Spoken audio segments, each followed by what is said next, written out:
بسم اللہ الرحمن الرحیم۔ شروع اللہ تعالیٰ کے نام سے جو بڑا مہربان اور نہایت ہی رحم کرنے والا ہے۔ تمام حضرات سورہ فاتحہ اور درود پاک پڑھ لیجئے۔ اعوذ باللہ من الشیطان الرجیم، بسم اللہ الرحمن الرحیم۔ الحمدللہ رب العالمین الرحمن الرحیم مالک یوم الدین، ایاک نعبد وَإِيَّاكَ نَسْتَعِينُ إِيَّاكَ نَعْبُدُ وَإِيَّاكَ نَسْتَعِينُ إِيَّاكَ نَعْبُدُ وَإِيَّاكَ نَسْتَعِينُ اهْدِنَا الصِّرَاطَ الْمُسْتَقِيمَ صِرَاطَ الَّذِينَ أَنْعَمْتَ عَلَيْهِمْ غَيْرِ الْمَغْضُوبِ عَلَيْهِمْ وَلَا الضَّالِّينَ۔ درود شریف پڑھیے۔ اللہم صلی علی محمد وعلی آل محمد کما صلیت علی ابراہیم وعلى آل إبراہیم إنکا حمید مجید۔ اللہم بارک علی محمد وعلى آل محمد کما بارکت علی ابراہیم وعلى آل إبراہیم إنکا حمید مجید۔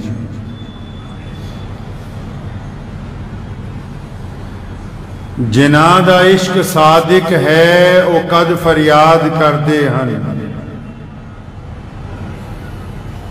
جناں دا عشق صادق ہے او قد فریاد کر دے ہن، لباں تے مہر خاموشی ہے دلاں چ یاد کر دے ہن۔ جب سے دنیا بنی ہے مختلف موضوعات کے ساتھ عشق بھی ایک سب سے اہم موضوع ہے۔ ابتدا سے لے کے انتہا تک اس کی جتنی تفسیر تشریح کی جائے تو وہ کم ہے۔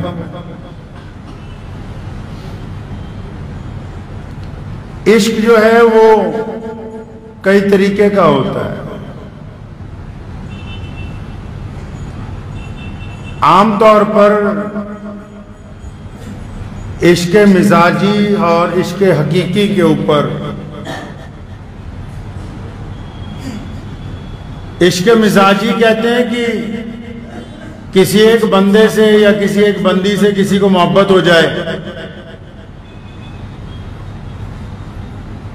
جو عام طور پر جس کو عرف عام میں ہم لوگ کہتے ہیں بھی فلاں آدمی کو عشق ہو گیا ہے۔ اچھا، معاملہ سارا کائنات میں عشق کا ہی ہے، کیونکہ ابتدا جو ہے وہ اللہ تبارک و تعالیٰ نے خود کی ہے، تو دار و مدار بھی سارا عشق کے اوپر ٹکا ہوا ہے۔ لیکن عشق ہو کیسا، عشق کا معیار کیا ہے، عشق کہتے کس کو ہیں، کیا کیسے جاتا ہے؟ عشق کے دو قسمیں ہی سامنے ہیں، ایک عشق مزاجی اور دوسرا عشق حقیقی۔ عشق مزاجی جو ہے وہ کسی ایک بندے کے ساتھ یا کسی ایک بچے سے، عورت سے یا عمارت سے یا جس کو جو چیز پسند ہے، کسی ایک چیز سے کسی بندے کو زیادہ لگاؤ ہو جاتا ہے، پھر وہ سارے وہ کام کرتا ہے جو اس کے محبوب کو پسند ہو۔ بار بار اپنے محبوب کا نام لینا، ہر بات میں اس کے ذکر کو شامل کرنا، اپنے کام کو موقوف کر کے اپنے محبوب کے کام کو آگے لانا، یہ عشق مزاجی ہے۔ لیکن عشق مزاجی کے اندر ایک خرابی یہ ہے کہ یہ سامنے سے متبادل ڈھونڈتا ہے کہ میں محبت کر رہا ہوں تو سامنے سے بھی محبت آنی چاہیے، میں خرچ کر رہا ہوں تو دوستوں کو بھی خرچ کرنا چاہیے، میں پیار سے بول رہا ہوں تو سامنے والے کو بھی پیار سے بولنا چاہیے، یا پھر اس کے اندر مفادات چھپے ہوئے ہیں، لوگوں کے عزائم چھپے ہوئے ہیں، گندگی چھپی ہوئی ہے، چھپے ہوئے منصوبے ہیں، کہ میں فلاں عورت کے ساتھ میرا عشق مزاجی ہو جائے، پھر میں اس کا فائدہ اٹھاؤں۔ جو آج کل عرف عام میں جو عشق ہے، یہ عشق نہیں ہے، یہ تو کچھ اور ہی بیماری ہے۔ انہیں عشق نہیں ہوتا جو واٹس ایپ پہ، فیس بک پہ آج کل ہوتا ہے، یہ عشق نہیں ہے، یہ کچھ اور ہی ہے، جس کے پس پردہ گندگی چھپی ہوئی ہے، ناپاکی چھپی ہوئی ہے، غلط عزائم چھپے ہوئے ہیں، بے ایمانی چھپی ہوئی ہے۔ اور دوسرا ہے عشق حقیقی۔ دوسری قسم عشق کی عشق حقیقی ہے۔ عشق حقیقی کس کو کہتے ہیں جی؟ عشق حقیقی کہتے ہیں کہ جب بندہ بے لوث ہو کر اپنے رب اور اپنے رسول حضرت محمد رسول اللہ صلی اللہ علیہ وسلم کی اتباع میں دنیا کے تمام انسانوں کے لیے نرم ہو جاتا ہے۔ جب بندہ اللہ اور اس کے رسول کی محبت میں دنیا کے تمام انسانوں کے لیے نرم دل بن جاتا ہے، اس کے اندر نرمی آ جاتی ہے، عاجزی آ جاتی ہے، انکساری آ جاتی ہے، جس میں کوئی مفادات نہیں چھپے ہوتے، فائدے نہیں چھپے ہوئے ہوتے۔ عشق مزاجی جو ہے، اس کے متبادل جب عشق حقیقی آیا، اور عشق حقیقی اس لحاظ سے پوری دنیا میں کامیاب ہوا کہ بڑی بڑی مثالیں دی گئیں اس کی۔ اور اگر آپ نبی اکرم صلی اللہ تعالی علیہ وسلم کی سیرت پاک پڑھیں گے، 12 ربیع الاول کا مہینہ چل رہا ہے، کیونکہ آج کل تو متعدد مولویوں کو فرصت نہیں ہے ایک دوسرے کو کافر بتانے سے۔ بات محمد رسول اللہ صلی اللہ علیہ وسلم کی یوم ولادت کی ہو، رسول اللہ صلی اللہ علیہ وسلم کی 12 وفات کے دن پردہ کرنے کی ہو، وہ گفتگو ہی نہیں ہے۔ یہاں تو رنجشیں ہیں، دشمنیاں ہیں، ایک دوسرے کو بدنام کرنے کے طریقے ہیں۔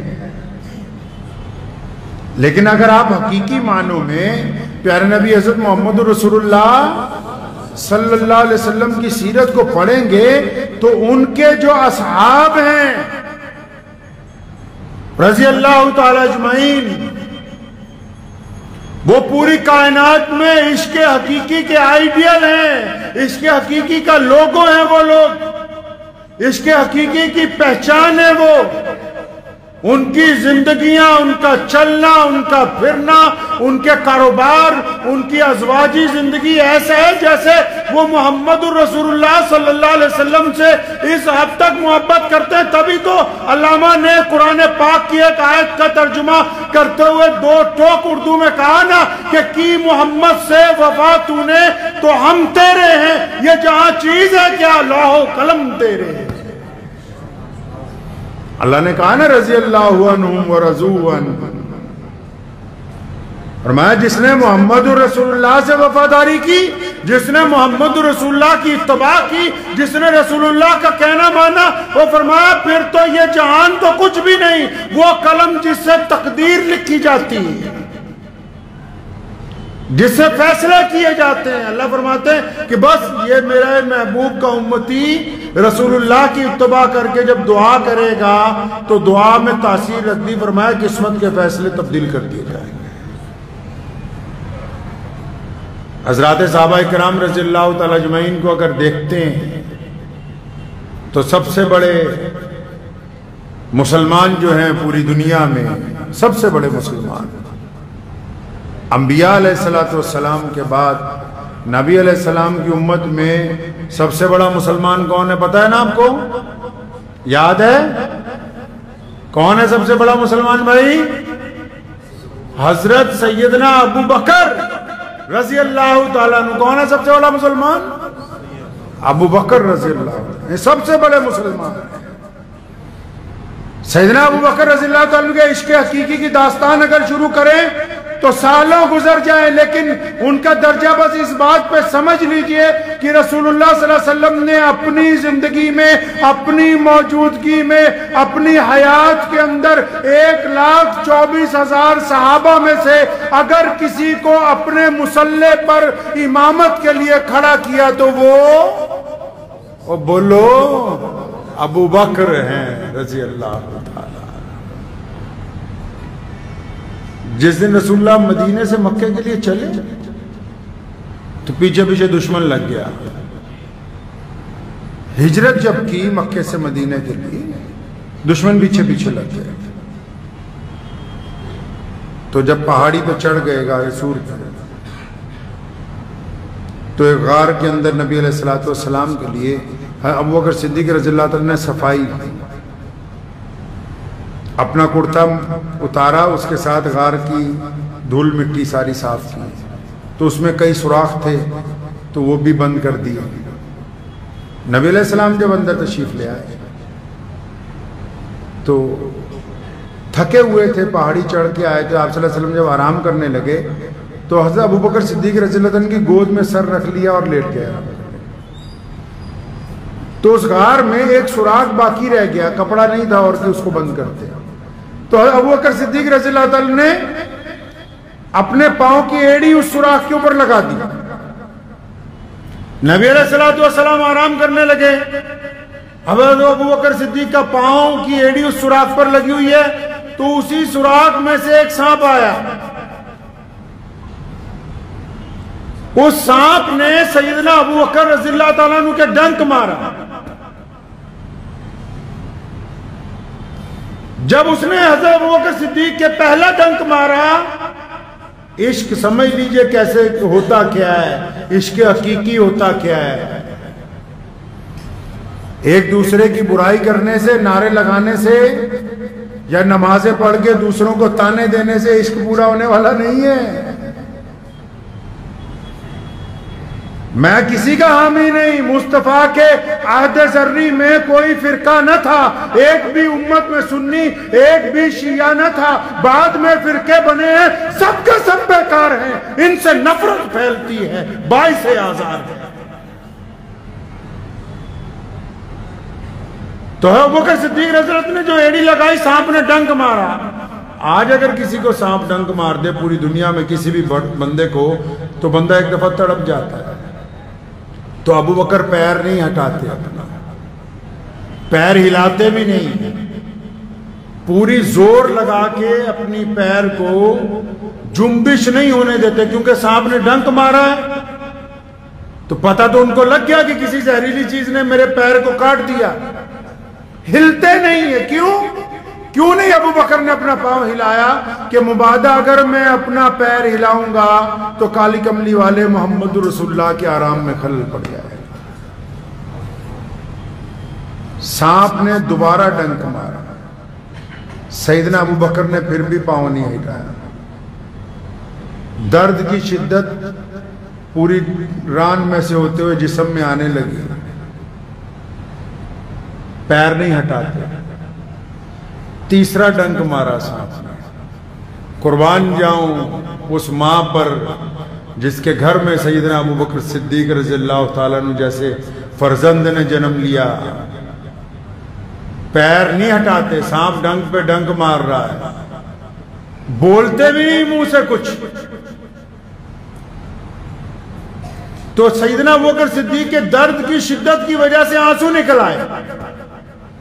اب وہ آنسوؤں کے چند قطرے جب محمد رسول اللہ صلی اللہ علیہ وسلم کے چہرہ انور پر گرے تو نبی علیہ السلام کی آنکھ کھل گئی۔ ابو بکر کو دیکھا، آنکھوں میں آنسو ہیں۔ نبی علیہ السلام نے پوچھا فوراً بیدار ہوتے ہوئے، ابو بکر کیا ہوا؟ ہمارے اگر کسی کے چوٹ لگ جائے، کسی کو کوئی تکلیف ہو جائے یا کسی کو کوئی پریشانی ہو جائے تو بندہ تو سلام دعا بھی بھول جاتا ہے، بھاگتے ہی آتا ہے کہ ابا کا انتقال ہو گیا، اماں کا انتقال ہو گیا، فلاں جگہ یہ ہو گیا۔ سنو سیدنا ابو بکر صدیق نے کیا کہا، تبھی تو رسول اللہ صلی اللہ علیہ وسلم نے متعدد مرتبہ سیدنا ابو بکر صدیق کی شان بیان کی اپنی حیات کے اندر۔ فرمایا میرے دین کے لیے جتنی قربانی ابو بکر نے دی اتنی کسی نے دی تھی۔ تو نبی علیہ السلام پوچھتے ہیں ابو بکر کیا ہوا؟ تو کہنا تو یہ چاہیے تھا فوراً کہ یا رسول اللہ پیر میں سانپ کاٹ گیا، ڈنک مار دیا کسی چیز نے۔ درد کی شدت ہے تو ابو بکر کیا کہتے ہیں؟ یا رسول اللہ، ابو بکر کے ماں باپ آپ پر قربان ہوں. لفظ سنیں ان کے کہ یا رسول اللہ، ابو بکر کے ماں باپ آپ کے اوپر قربان ہو جائیں. یا رسول اللہ، میرے ماں باپ، میری مال دولت اولاد سب آپ کے لیے حاضر ہے. یا رسول اللہ، میری جان آپ کے لیے حاضر ہے. مجھے ایسا محسوس ہوتا ہے، لگتا ہے کسی زہریلی شے نے میرے پاؤں کی ایڑی کے اوپر کاٹ لیا ہے. عمار بن یاسر کو درخت سے باندھا ہوا ہے اور مار رہے ہیں. ابو جہل مار رہا ہے، عتبہ مار رہا ہے، ولید مار رہا ہے، امیہ گزرا. امیہ کو کہا کہ اپنے غلام بلال کو کہو کہ عمار بن یاسر کو مارے. سیدنا عمار بن یاسر کہتے ہیں کہ میں مسلمان تھا، ان کو پتہ لگ گیا مجھے مار رہے ہیں. بلال کے ایمان کا ان کو پتہ نہیں تھا. بلال جب قریب آئے، میں نے کہا یار بلال، خدا کے واسطے 2-4 درے مار دینا تم، تاکہ یہ تمہارے پیچھے نہ پڑ جائیں.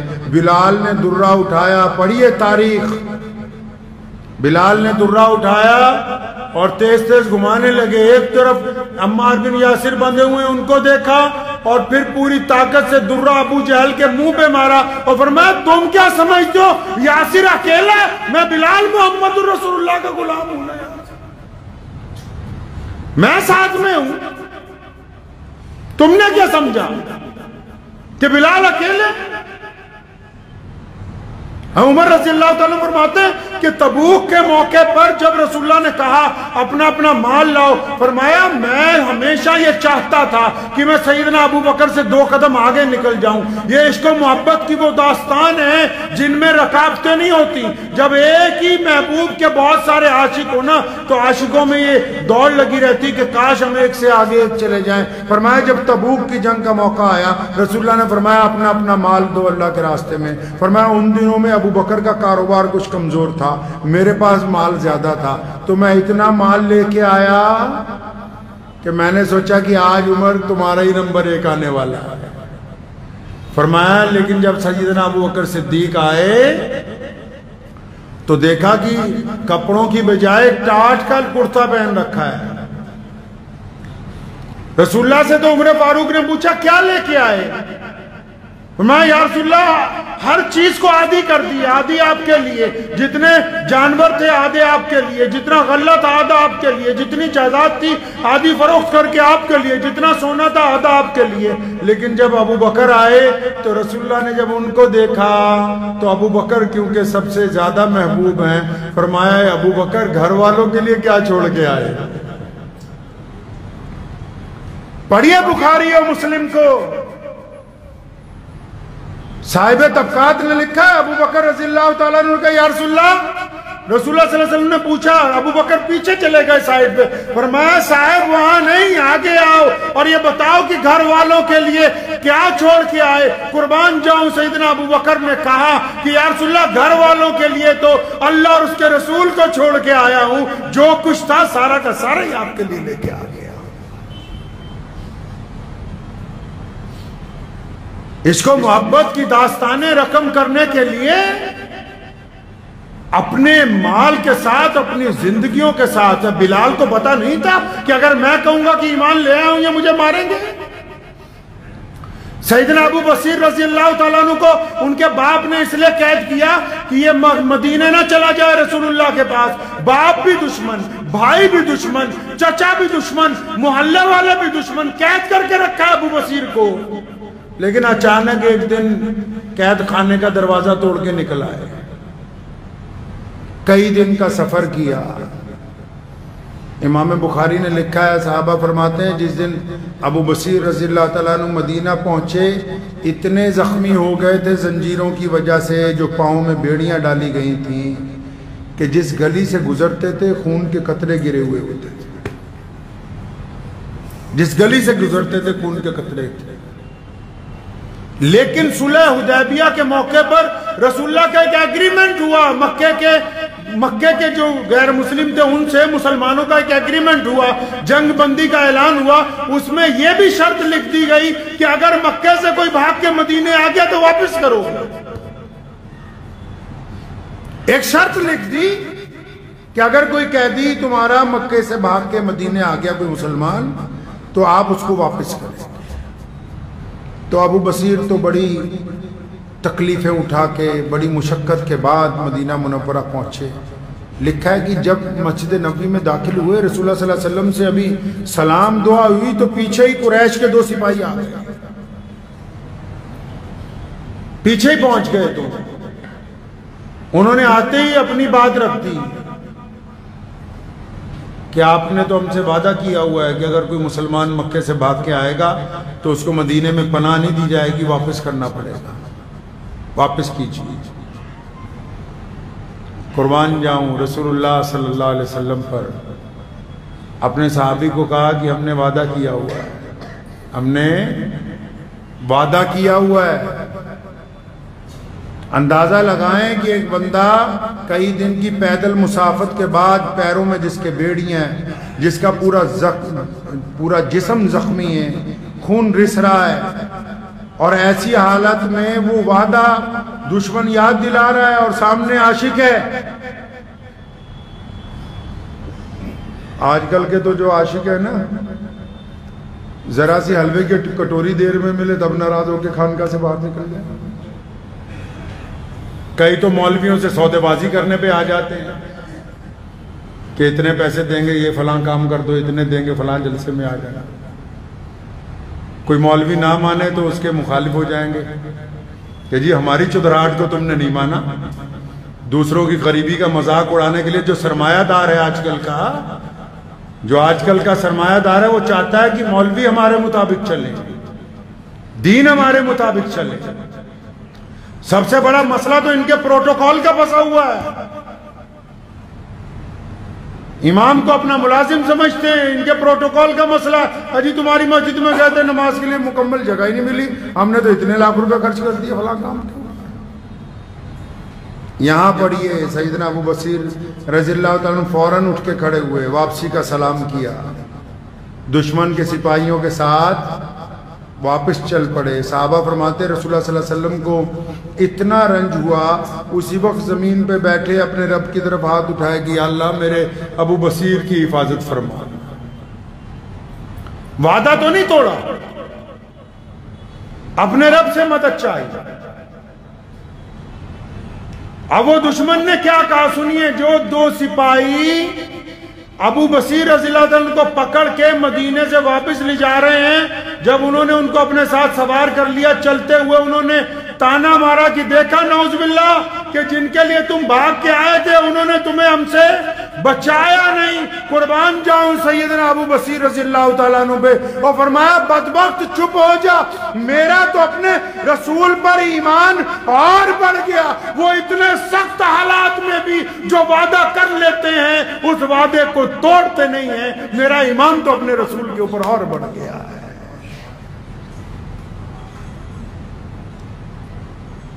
راستے میں جا رہے تھے تو اللہ تعالیٰ اگر کسی بندہ کوئی کسی کا مخلص ہو نا جی, کسی سے کوئی جان پہچان ہو, مخلص ہو, کوئی مصیبت میں پڑ جائے تو جو بن پڑتا ہے کرتا ہے, چاہے تھوڑی مدد کرے یا زیادہ کرے, چاہے دعا کرے یا ساتھ میں جا کے کھڑا ہو جائے.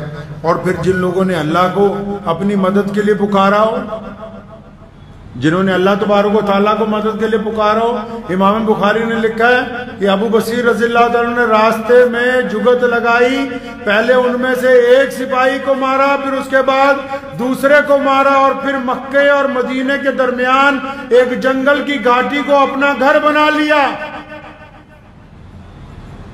اور لکھا ہے کہ اس دن کے بعد جو بھی مکے سے بھاگ کے آتا تھا مسلمان, کیونکہ مدینے جا نہیں سکتا تھا, وعدہ تھا کہ واپس کرنا ہے, سارے کے سارے سیدنا ابو بصیر رضی اللہ تعالیٰ عنہ کے پاس جمع ہونے لگے. ایک قوت تیار کر لی تاکہ کوئی کسی کو تکلیف پہنچائے تو اس کی حفاظت کی جا سکے. پیارے نبی حضرت محمد رسول اللہ صلی اللہ تعالیٰ علیہ وسلم کے لیے جن لوگوں نے قربانیاں دی ہیں ان کی اگر آپ داستان پڑھیں گے آپ کو پتہ لگے گا عشق حقیقی ہوتا کیا ہے, جس میں مفادات نہیں ہوتے, صرف محبتیں ہوتی ہیں, صرف محبتیں, مفادات ہوتے ہی نہیں. ان کا متاوا اللہ اس کے رسول صلی اللہ علیہ وسلم ہے. آج کل تو عقیدے منجمد اپنی جگہ پر اماموں کی قبائیں لڑ رہی ہیں. وہ کہتے ہیں جی ہمیں تو سچ بولنے کی بڑی عادت ہے, ہم تو سچائی کی بات کرتے ہیں. تو پھر بتاؤ ذرا, کیا تم نے اپنی بیٹی کی شادی اپنی برادری کے باہر کی ہے؟ اگر تمہیں سچ بولنے کی عادت ہے تو بتاؤ کہ ہم نے یہ کام کیا ہے. سچ بولنے کی عادت ہے تو بتاؤ کہ تم نے بچپن سے لے کے جوانی تک کتنے گناہ کیے. دوسروں کی خلافات کرنا یہ سچ ہے, دوسروں کی برائیاں کرنا یہ سچ ہے, دوسروں کو تانے دینا یہ سچ ہے. اپنا بتاؤ کہ دین کے نام پر کتنوں سے ٹھگیاں ماری. اپنا بتاؤ کہ کاروبار میں کن کے ساتھ بے ایمانیاں کی ہیں. اگر اتنا سچ بولنے کی عادت آ گئی تو پھر پہلے اپنی زندگی کا سچ لوگوں کو بتاؤ کہ جی ہم سچ بولتے ہیں. یہ کون سا سچ ہے کہ جن میں دوسروں کی زندگیاں اجیرن کر دی ہوں؟ اگر عشق حقیقی کا درس لینا, صحابہ کرام رضی اللہ تعالی اجمعین کی زندگیاں پڑھ لیں ایک بار. ان کی زندگیوں کو اگر آپ دیکھیں گے آپ کو یہ پتہ لگ جائے گا عشق حقیقی ہوتا کیا ہے. ساری دنیا ایک طرف, کوئی مطلب نہیں. یہ مطلب ہے کہ اللہ اور اس کے رسول صلی اللہ علیہ وسلم ہم سے راضی ہو جائیں. کہتے جی ہم سنت کے اوپر چلتے ہیں. ایک سنت تو ماں باپ نے کروا دی بچپن میں زبردستی, ایک سنت جوانی ہو کے نکاح والی خود کہہ کے کروا لی. اچھا اور کوئی سنت نہیں ہے؟ کوئی چہرے کی سنت نہیں, کوئی لباس کی سنت نہیں, کوئی کاروبار کی سنت نہیں, کوئی زبان چلانے کی اس کو اس طریقے کے ساتھ استعمال کیا جائے اس کی کوئی سنت نہیں, کوئی دوسروں سے معاملات کی سنت نہیں, بچوں کے ساتھ معاملات کی سنت نہیں, سڑک پر چلنے کی سنت نہیں. بس ایک یا دو سنتوں سے کام بننے والا نہیں ہے جب تک مکمل محمد الرسول اللہ صلی اللہ علیہ وسلم کی سنتوں پہ نہیں آ جائے گا. اور آپ یقین مانیں آج بھی اگر کوئی رسول اللہ کی سنتوں پر آ جائے, عمر رضی اللہ تعالیٰ عنہ کے دور میں لکھا ہے کہ ملک شام سے آگے ایک گاؤں میں ایک بندہ ہوا, وہ حضرت ابراہیم علیہ السلام کی طرح اس نے اپنے قبیلے والوں کو توحید کا پیغام دیا. تو سب لوگوں نے لکڑیاں جمع کی کہ اس کو جلانا ہے, جیسے حضرت ابراہیم علیہ السلام کو جلایا. اور اس بندے کو اس آگ میں پھینکا گیا. اور پھر کیا ہوا, جیسے اللہ نے حضرت ابراہیم علیہ السلام کی حفاظت فرمائی اسی طرح اس بندے کی بھی باقاعدہ عمر رضی اللہ نے بلا کے اس سے ملاقات کی کہ اچھا تو وہ ہے جس کی اللہ نے اسی طرح حفاظت فرمائی جس طرح ابراہیم علیہ السلام کے لیے آگ ٹھنڈی ہو گئی اس کے لیے بھی ہو گئی. تو اس لیے جو لوگ یہ کہتے ہیں کہ ہم عاشقان رسول ہیں صلی اللہ علیہ وسلم, سچے عاشقوں کی کمی نہیں ہے دنیا میں. آپ کو پتہ ہے آج بھی ایسے کروڑوں اہل ایمان ہیں جو حقیقی طور پر اللہ اور اس کے رسول صلی اللہ علیہ وسلم سے عشق کرتے ہیں, لیکن جو عشق کرتے ہیں وہ جتاتے نہیں ہیں. جو عشق کرتے ہیں وہ کسی کے ساتھ ناراضگیوں کا اظہار نہیں کرتے. جو عشق کرتے ہیں وہ کسی کے ساتھ ٹھگی نہیں مارتے. جو رسول اللہ سے عشق کرتے ہیں وہ دوسروں کی بہن بیٹیوں کا احترام کرتے ہیں. جو رسول اللہ صلی اللہ علیہ وسلم سے عشق کرتے ہیں ان کا دل اتنا بڑا ہوتا ہے کہ تھوڑی بہت تانے غیبتیں ساری کی ساری برداشت کر کے بھی دوسروں کے لیے دعائیں کرتے ہیں. تو کچھ بعید نہیں ہے کہ آج بھی اگر آپ اطمینان کے ساتھ اپنے دل کو راضی کر لیں عشق حقیقی کی طرف تو اللہ کی مدد آپ کے لیے آ جائے گی انشاءاللہ. تو دعا کیجیے اللہ تعالیٰ مجھے بھی اور آپ سب کو بھی عشق حقیقی کی طرف چلنے کی توفیق عطا فرمائے, اور اللہ کے پیارے نبی حضرت محمد رسول اللہ صلی اللہ علیہ وسلم کی سنتوں پر عمل کی توفیق عطا فرمائے. وآخر دعوانا ان الحمدللہ رب العالمین.